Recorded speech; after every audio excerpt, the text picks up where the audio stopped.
नमस्कार मेरे सभी YouTube के दोस्तों को। दोस्तों स्वागत है आपका फार्मासाइट 2.0 आपके अपने चैनल पर। मैं हूं डॉक्टर फिलिप सिंह। दोस्तों ये मेरा एक क्लिनिक है जिस पर मैं एक टाइम बैठता हूं आकर।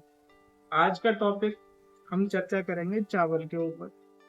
आप बखूबी जानते होंगे क्योंकि भारतीय खाने की जो थाली रहती है वो चावल के बगैर अधूरी मानी जाती है।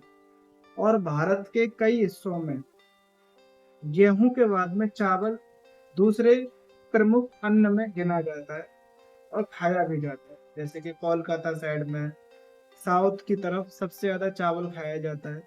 अब हमारे घरों में जब किसी को खांसी जुकाम बुखार इस तरह की कोई तकलीफ हो जाती है तो घर के बड़े बुजुर्ग कहते हैं कि चावल मत खाना, इससे तकलीफ और ज्यादा बढ़ेगी। तो टॉपिक वीडियो का ये है कि क्या चावल की तासीर ठंडी रहती है, क्या गर्म रहती है, क्या चावल खाने से ये सभी तरह की तकलीफें बढ़ जाती हैं। इसके बारे में आज हम अपनी इस वीडियो में बात करेंगे और साथ ही साथ ये भी जानेंगे कि चावल की तासीर ठंडी है या गर्म है, किस समय इसको खाना चाहिए, किस समय नहीं खाना चाहिए। इसके बारे में सब कुछ आज हम पता करेंगे। तो चलिए शुरू करते हैं। बीमारियों के डर को दूर भगाएं और अपनी हेल्थ रिपोर्ट को खुद समझना सीखें। दवाइयों की दुनिया की हर बड़ी खबर आसान भाषा में। Welcome to Pharmasite 2.0। सबसे पहला पॉइंट हम ये समझेंगे कि चावल की तासीर कैसी रहती है, ठंडी रहती है या गर्म रहती है।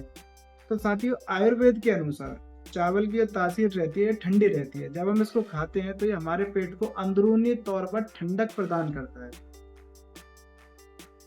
अब इसके बाद में सवाल आता है कि क्या खांसी जुकाम बलगम बुखार इस तरह की तकलीफों में चावल खाना चाहिए या फिर नहीं। दोस्तों चावल इस तरह की तकलीफों को पैदा नहीं करता है, बल्कि इसमें हमें थोड़ी सी सावधानी रखने की जरूरत होती है क्योंकि चावल की तासीर ठंडी रहती है। तो इसमें आपको कुछ बातों का ध्यान रखना होता है, जैसे कि आप फ्रिज में रखे हुए और बासी चावल और रात को चावल इन सभी तकलीफों में मत खाइए। आप दिन में ताजा पके हुए चावल खाइए और हो सके तो उसमें थोड़ी सी काली मिर्च दालचीनी और लौंग डाल लीजिए ताकि उसकी तासीर गर्म हो जाए। और जिन लोगों को बलगम की शिकायत रहती है, सांस फूलने की शिकायत रहती है, निमोनिया की शिकायत रहती है, तो वो लोग चावल बिल्कुल भी ना खाएं। अब इसके बाद में एक सवाल ये भी आता है कि क्या बुखार में चावल खाना चाहिए। तो साथियों एक डॉक्टर की हैसियत से मैं आपको बताता हूँ कि बुखार में हमारी जो इम्यूनिटी रहती है वो कमजोर हो जाती है, जिसके साथ साथ हमारा जो पाचन तंत्र रहता है वो भी धीमा हो जाता है। ऐसी स्थिति में हमें ऐसे खाने की जरूरत रहती है जो कि आसानी से पच जाए और इसमें सबसे बेस्ट काम करती है चावलों की खिचड़ी। यदि आप दाल और चावल की खिचड़ी बना लेते हैं तो वो आसानी से पच भी जाती है, पोषण भी देती है। इसीलिए बुखार में चावल आप दिन में खा सकते हैं, उससे कोई परेशानी नहीं होती है। अब इसके बाद में सवाल आता है कि चावल कौन से मौसम में खाने चाहिए। तो दोस्तों चावल दोनों ही मौसम में ज्यादातर लोग खाते हैं, लेकिन गर्मियों में ज्यादातर खाते हैं क्योंकि इसकी तासीर ठंडी रहती है, पेट को ठंडक भी देता है।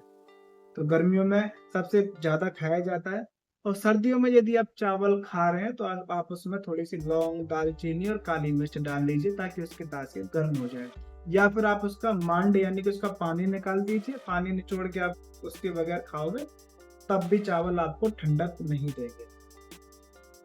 और दोस्तों जिन लोगों को वजन कम करना रहता है तो वो लोग पानी यानी कि मांड निकाल दें चावलों का, उसके बाद उसको सेवन करें। और यदि एनर्जी के लिए खाना है, इंस्टेंट एनर्जी मिले, तो आप पानी बिल्कुल पीना बेकार है। तो साथियों कुल मिलाकर बात यह है कि चावल नुकसान नहीं करता है, बस समझने की बात होती है कि उसको सही समय पर और सही तरीके से खाया जाए।